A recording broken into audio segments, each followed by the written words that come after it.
اسلام کے اندر کوئی بھی شخص اپنی منمانی اصطلاحات کے ساتھ شریعت کے احکامات کو تبدیل نہیں کر سکتا۔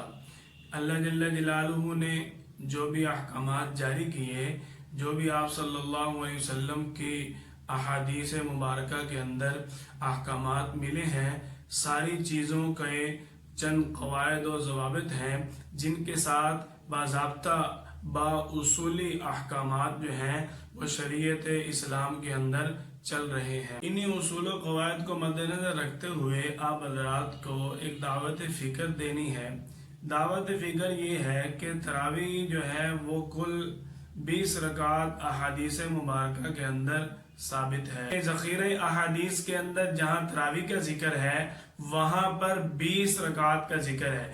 جہاں پر ذخیرہ احادیث میں 8 رکعات کا ذکر ہے وہاں تہجد کی نماز کا ذکر کیا گیا ہے۔ دیکھیں کہ جو لوگ 8 رکعات تراویح پڑھتے ہیں وہ سارا مہینہ جماعت کے ساتھ کیوں پڑھتے ہیں؟